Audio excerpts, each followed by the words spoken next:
vive le vent, vive le vent, vive le vent d'hiver. Il s'en va, c'est en soufflant dans les grands sapins verts. Oh, vive le temps, vive le temps, vive le temps d'hiver. Toute neige et chaud de l'eau et bonne année grand-mère. Ce matin-là, Noélie se réveilla avec un mélange d'excitation et de curiosité. Elle avait à peine terminé son petit déjeuner qu'elle montait déjà dans le grenier. Chaque jour, le calendrier de l'Avent l'avait emmenée dans des endroits incroyables et son impatience était à son comble. « Qu'est-ce que tu me réserves aujourd'hui ?» murmura-t-elle en caressant doucement la 14e case. Elle prit une grande inspiration et ouvrit le loquet doré. Un parfum sucré, mêlant caramel et guimauve, emplit aussitôt l'air. Avant même qu'elle ne puisse deviner ce qui l'attendait, une lumière chatoyante l'entoura et l'emporta dans un tourbillon. Lorsqu'elle rouvrit les yeux, Noélie se retrouva dans un monde merveilleux. Tout autour d'elle, les maisons étaient construites en pain d'épices, avec des toits recouverts de bonbons multicolores. Les rues étaient pavées de caramel dur et des arbres en sucre d'orge parsemaient le paysage. Une rivière de chocolat coulait doucement et des ponts en guimauve moelleuse la reliaient aux autres parties du royaume. Noélie observa tout cela avec émerveillement. Elle toucha un arbre et sa main fut surprise par la douceur collante d'un sucre parfaitement formé. Elle s'agenouilla près de la rivière et sentit l'odeur chaude du chocolat. Tout semblait si parfait qu'elle se demanda si elle rêvait encore. Elle avança dans le village et aperçut un petit personnage qui semblait la surveiller.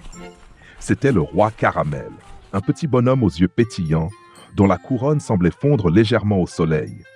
Il tenait un sceptre en réglisse et lui adressa un salut joyeux. « Bienvenue Noélie, tu es dans le royaume des bonbons.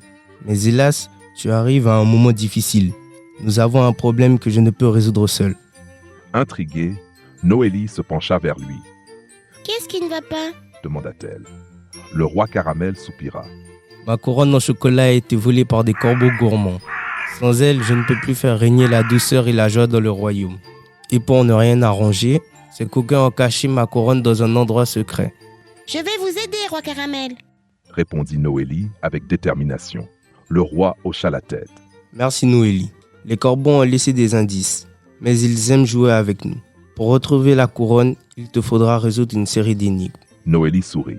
Elle aimait les défis. « Je suis prête. » Le roi tendit un parchemin en sucre imprimé d'une écriture brillante.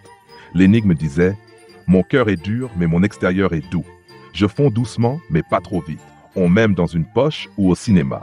Qui suis-je » Noélie réfléchit. « Une friandise dure qui fond doucement au cinéma. » Elle tapa dans ses mains. « C'est un caramel au beurre. » Le roi Caramel applaudit doucement. Bravo. Voici la suite. Ils se dirigèrent vers une petite place où une boîte géante en forme de caramel attendait. En ouvrant la boîte, Noélie trouva une autre énigme. « Je suis rond comme un ballon. Je cache un secret sous mon enveloppe. Tu dois m'éclater pour découvrir ce que j'ai à offrir. » « Une boule de gomme !» s'écria Noélie en riant.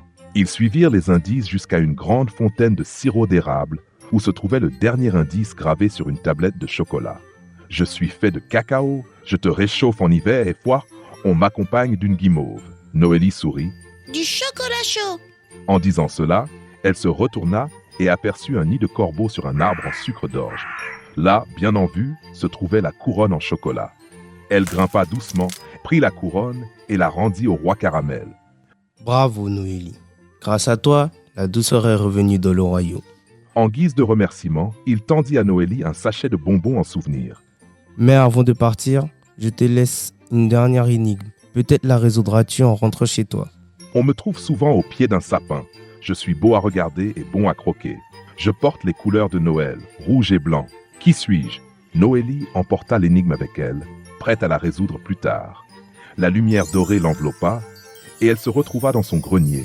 La 14e case brillait doucement, promettant une dernière aventure magique pour le lendemain.